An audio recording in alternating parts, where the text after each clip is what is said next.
हमने समेटा है साहित्य के हिस्सों को, मेरे आपके मन के कहते किस्सों को। नमस्कार, आदाब।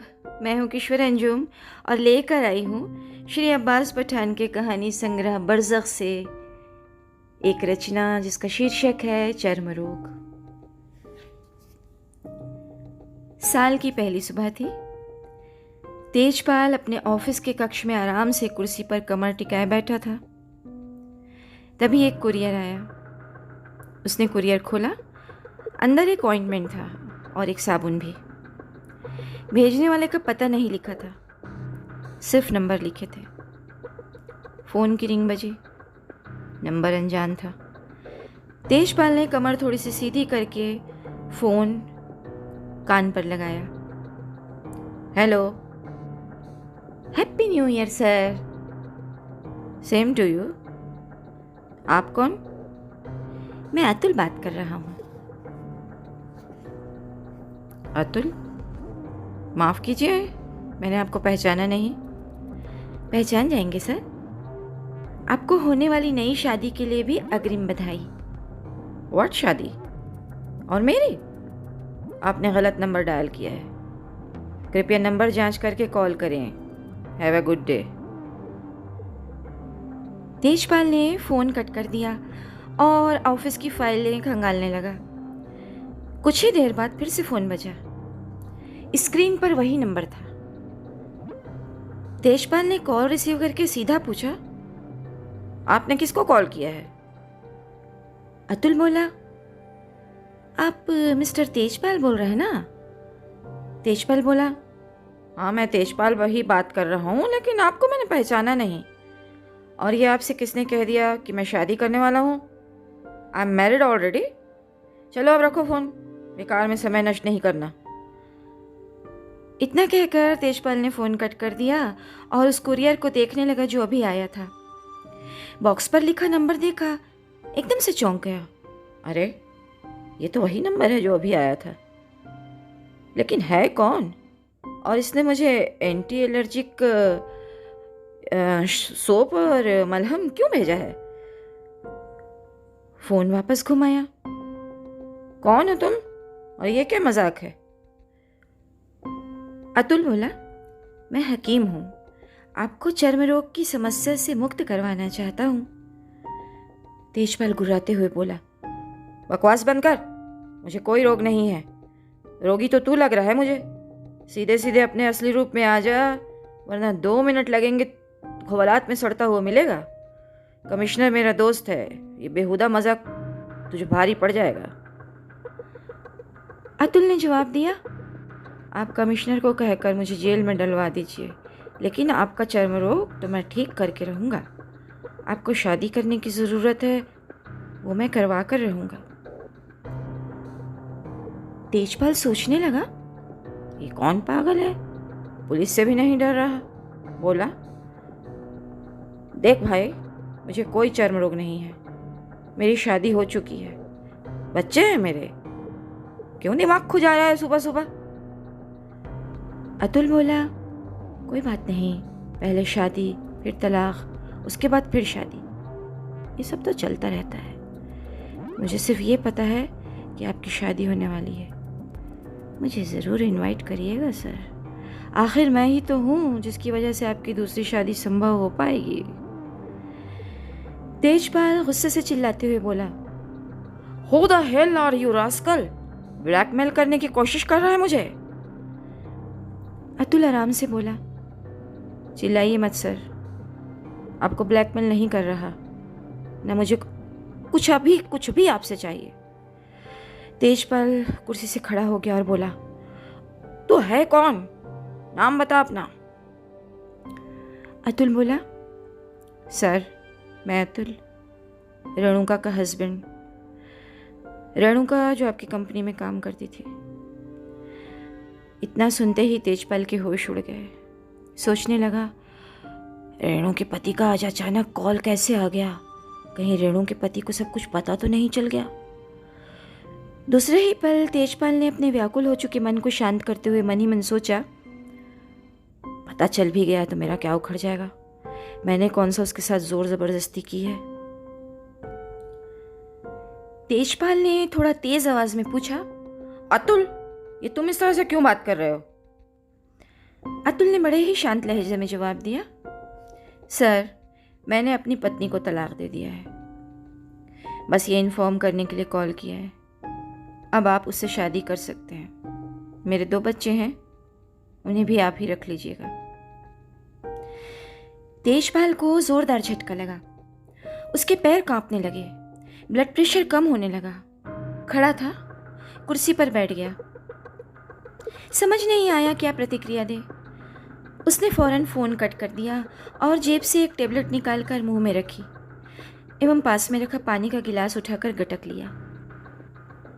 सर्दियों का मौसम अपनी पूरी जवानी पर था, मगर फिर भी तेजपाल के पसीने छूट रहे थे।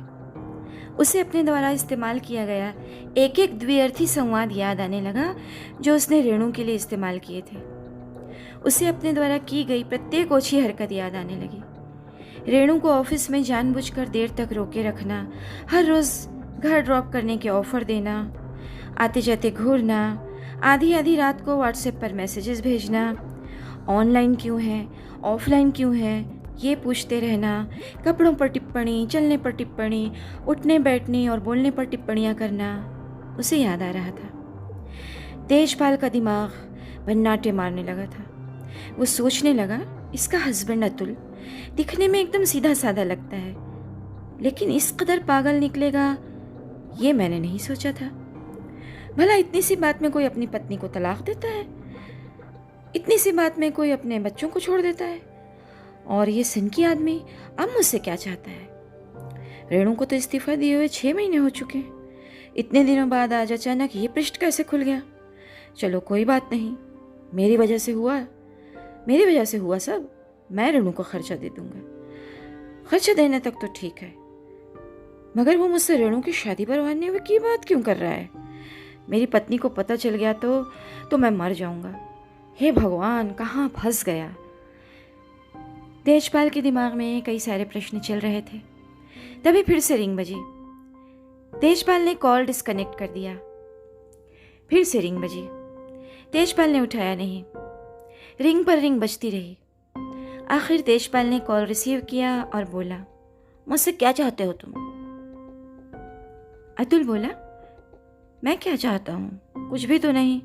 आप शादी कर लीजिए रेणुका से, मैं बस यही चाहता हूँ। आखिर आप भी तो उसको पसंद करते हैं।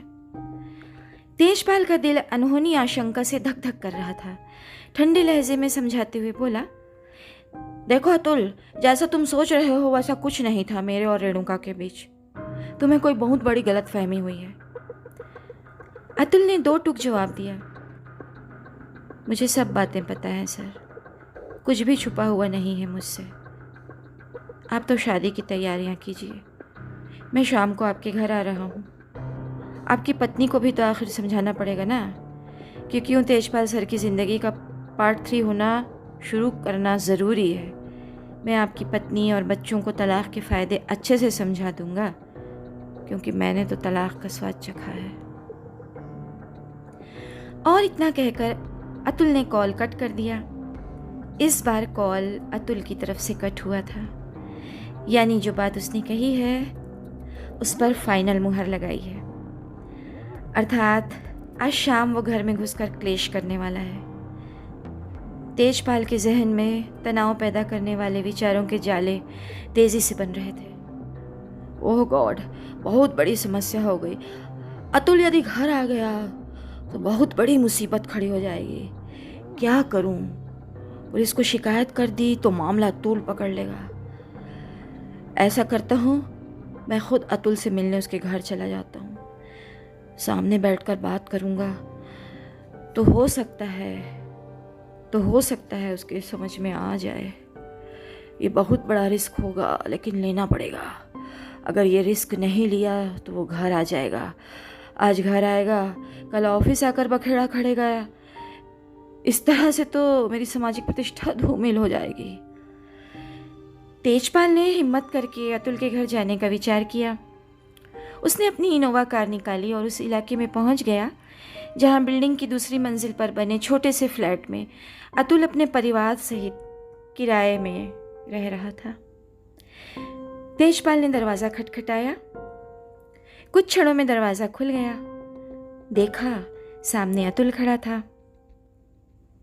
अतुल ने तेजपाल को अंदर आने के लिए कहा। तेजपाल अंदर आया, कुर्सी पर बैठा। अतुल बोला, आप बैठिए, मैं चाय बना कर लाता हूँ। तेजपाल बोला, उसकी तकलीफ मत करो, नो नो थैंक्स। अतुल कटाक्ष मारते हुए बोला, क्यों सर, मेरे हाथ की बनी चाय भी नहीं पियेंगे क्या? रेणुका के हाथ से बने टिफ़िन की तो आप बड़ी तारीफ़ें करते थे। क्या मैसेज करते थे आप? तुम्हारे हाथों से बनाए आलू के पराठों को अभी तक मिस कर रहा हूँ। ऐसा लग रहा है तुम्हारे हाथों की खुशबू मेरे हाथों में रह गई है। अतुल का कटाक्ष सीधा तेजपाल के दिमाग में धंस गया। ढेर सारी ऊर्जा इकट्ठी करके वो इस बिल्डिंग में घुसा था। सोच कर आया था कि बहुत आत्मविश्वास से बात करूंगा। अतुल के एक कटाक्ष के वार ने उसके भीतर बने ऊर्जा के गुब्बारे को पंचर कर दिया। वो भूल गया था कि वो शब्दों से सजाया कौन सा बंडल अतुल को पकड़ाने आया है। वो बस इतना ही कह पाया, देखो अतुल, तुम जो समझ रहे हो ऐसा कुछ नहीं है। मैं तो खुद हैरान हूँ कि आखिर तुमने ऐसा सोच कैसे लिया। ओपन किचन था। भगोने में दूध डालकर गैस स्टार्ट करते हुए अतुल बोला, सर, आपके ज़रिए रेणुका के लिए इस्तेमाल किया गया एक एक लफ्ज़ मुझे याद हो चुका है। आपका एक एक मैसेज 1000 बार दिमाग की नसों में गोते लगाता था। बहुत सोचा मैंने, बहुत। अंत में इसी नतीजे पर पहुंचा कि आपका दिल अटका हुआ है मेरी पत्नी पर। लीजिए, पानी पीजिए। अतुल ने तेजपाल की तरफ पानी का गिलास बढ़ाया। तेजपाल ने पानी का गिलास हाथ में लेने से इनकार कर दिया। सोच कर आया था कि अतुल के यहाँ से कोई भी वस्तु मुंह में नहीं डालेगा।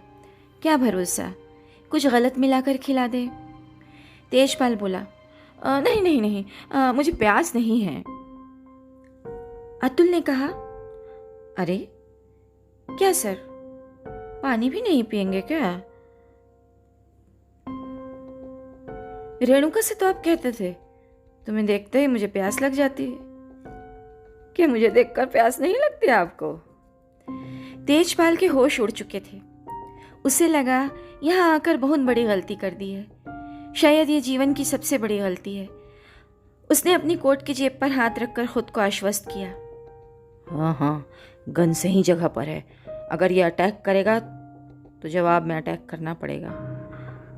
तेजपाल ने अतुल से कहा, अतुल, मैं यहाँ तुम्हारी नॉनसेंस बातें सुनने नहीं आया हूँ। मैं बस तुम्हें समझाने के लिए आया हूँ। ठीक है, मैं चलता हूँ।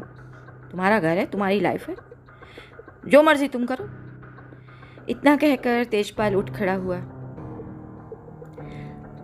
अतुल ने उसका हाथ पकड़कर नीचे बैठाया और बोला, मेरी बातें आपको नॉनसेंस लग रही हैं? कमाल है सर, आप रेणुका से कहते हैं क्या खाकर बॉडी बनाई है? क्या ये नॉनसेंस नहीं है?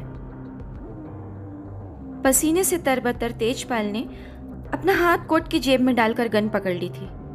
उसका दूसरा हाथ अतुल के हाथ में था। अतुल तेजपाल को खींचकर उठाते हुए बोला, चलो आओ, मैं बताता हूँ क्या खाकर उसने बॉडी बनाई है। इतना कहकर अतुल किचन के करीब लेकर गया उसको और दाल, मूंग, बेसन, आटे इत्यादि के डब्बे दिखाने लगा और बोला, रेणुका यही सब खाती है, शायद आपकी पत्नी भी यही सब खाती होगी। खैर, इस खाने में एक ख़ास बात है, वो ये है कि रेणुका जैसी मेहनतकश महिलाओं को इस खाने तक पहुंचने में आप जैसे लोगों के सड़े हुए दिमाग की सड़ांध का सामना करना पड़ता है। तब जाकर ये आटा दाल घर में आता है। रेणुका इस अनाज को रोटी में बदलकर पहले मेरा नाश्ता और टिफ़िन तैयार करती है, फिर खुद काम पर निकलती है। हमारी एक 10 साल की लड़की है और 7 साल का एक लड़का है। रोज़ 5 घंटे एक 10 साल की बच्ची माँ की तरह अपने 7 साल के छोटे भाई का ख्याल रखती है।